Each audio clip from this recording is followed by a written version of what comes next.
d'être à ce rendez-vous de l'actualité sur votre Web TV Océan Online, le sommaire.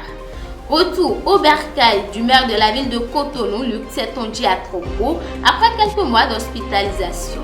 Nous vous proposons dans ce bulletin les attentes de quelques citoyens rencontrés.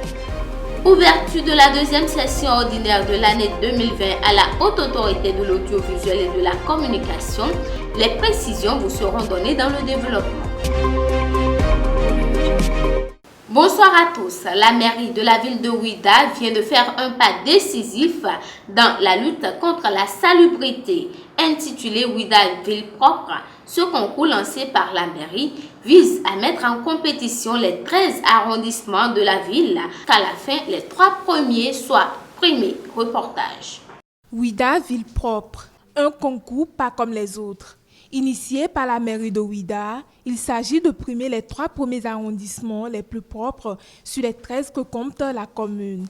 Cette distinction à la salubrité sera subordonnée à 3 mois de suivi et évaluation de leur hygiène. Que s'est-il passé dans notre tête il y a 100 jours? Lorsque nous avions pris les rênes de cette ville, on s'est posé la question de savoir comment la plus grande ville historique et la plus grande ville touristique de notre pays, Bénin, peut avoir le prix de la ville la plus sale. Ce constat nous a tellement interpellés que nous avions décidé de positionner l'opération de salubrité et d'embellissement de la ville de Ouidah aux premières loges de nos actions. Qu'est-ce que nous allons faire?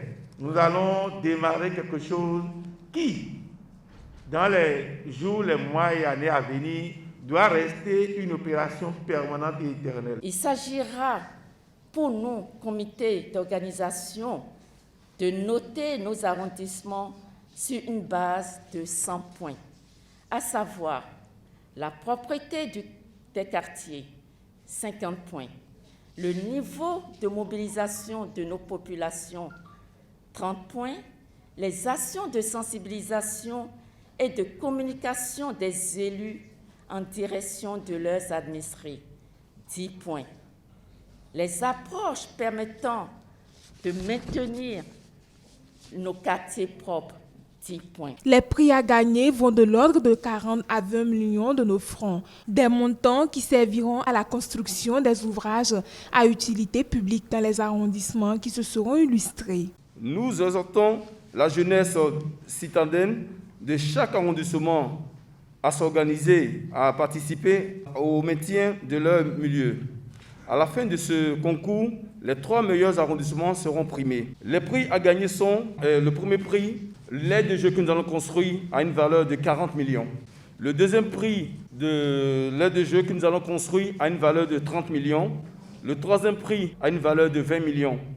Les prix qui sont attribués sont les infrastructures de loisirs, les infrastructures sportives, et que quelque part, c'est une façon également, n'est-ce pas, de participer à la promotion des activités physiques et des activités sportives. Pour clore la séance, chaque chef d'arrondissement est rentré avec les outils de travail pouvant leur faciliter les travaux sur le terrain.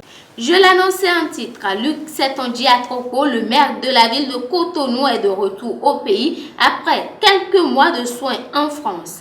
Les citoyens rencontrés dans cette ville rendent grâce et rappellent au maire les défis qui l'attendent. Admis aux soins en France depuis quelques mois, le maire de Cotonou, Luc Setonji Atropo, est de retour au bercail. Il est rentré le dimanche 20 septembre 2020. Une nouvelle qui réjouit profondément les populations de Cotonou qui remercient le Tout-Puissant pour ses bienfaits dans la vie de leur maire. Rendons d'abord grâce au Tout-Puissant et remercions toutes les bonnes volontés qui se sont mises dans des prières très intenses pour que Luc Atropo, la maire élu de Cotonou, soit de retour. Eh bien, c'est déjà très super qu'il soit de retour parce que il avait beaucoup de choses en suspens quand il était parti. Et maintenant, comme il est de retour, les choses vont reprendre de belles. On espère que cela va perdurer et que ce sera très bien pour la ville de Cotonou. Son absence depuis les élections jusqu'à son installation, c'est tout comme si notre mairie était en faille, ou notre mairie n'avait pas la première personnalité de notre... Il a été évacué, il a été malade, il est revenu. Mais en tant qu'un humain, on ne peut que se réjouir de son retour et rendre grâce.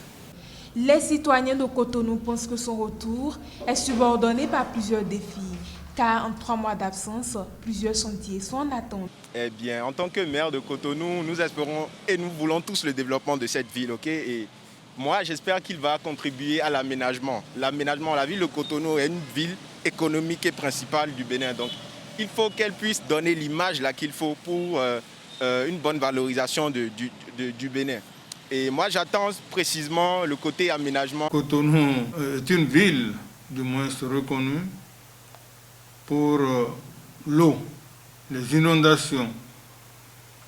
Et je pense que la première action du maire va être de mettre en évidence son plan pour sortir certains quartiers de Cotonou dans l'eau. Tout ce qu'ils ont comme programme, je crois que c'est la première des choses sur lesquelles ils peuvent tomber. Ils peuvent tomber déjà et commencer par voir comment assainir un peu la ville de Cotonou. En dehors de l'assainissement, il y a l'incivisme dont le Cotonou bat le record. Le maire Luc Setonji Atropo reprend officiellement service le jeudi 1er octobre 2020. Et pour finir, ce mardi 22 septembre 2020 s'est ouverte la 2e session ordinaire de la Haute Autorité de l'Audiovisuel et de la Communication. Le bilan des tâches déjà effectuées a été présenté et surtout les réflexions sur l'organisation de la campagne médiatique de l'élection présidentielle de 2021 a été amorcée. Compte rendu. Les conseils de la Haute Autorité de l'Audiovisuel et de la Communication réunis pour lancer les travaux de cette 2e session ordinaire de l'année 2020. Dans son discours d'ouverture, le président de la HAC a rappelé les tâches effectuées lors de la première session, notamment la régulation des médias en ligne et le non-respect des prescriptions du communiqué relatif au sursis de diffusion de leur programme. La décision prise en ce qui concerne ces médias en ligne s'imposait au regard de ce qu'on observait au niveau de cette catégorie de médias. Il fallait décanter la situation pour permettre à l'institution la réglementation des activités des promoteurs de médias en ligne, conformément à l'article 254 du Code de l'information et de la communication en vigueur dans notre pays. Les enjeux restent plus grands, a fait comprendre le président de l'institution. Il a évoqué les rapports qui feront objet d'études pendant cette session. Le rapport relatif à la régularisation de la situation des radiodiffusions sonores dont les conventions sont arrivées à terme. Le rapport relatif à la mission de contrôle physique des sièges des organes de presse écrite en vue de l'actualisation de la liste des journaux et écrits périodiques ayant une existence légale en République du Bénin. Le rapport relatif à la procédure d'élaboration d'un cadre de travail formel entre la HAC et les organes dits institutionnels et de services publics. La HAC entend entamer les démarches sur l'organisation de la campagne médiatique de l'élection présidentielle de 2021. La section qui s'ouvre va permettre par ailleurs de réfléchir sur l'organisation de la campagne médiatique de l'élection présidentielle de l'année 2021. Le président de l'institution a exhorté les conseillers à faire preuve de sacrifice, d'endurance et de disponibilité pour faire face aux obligations qui sont les leurs. C'est sur cette information que se bouclait ce bulletin. Merci de nous avoir suivis. Merci pour votre fidélité au programme de Océan Online.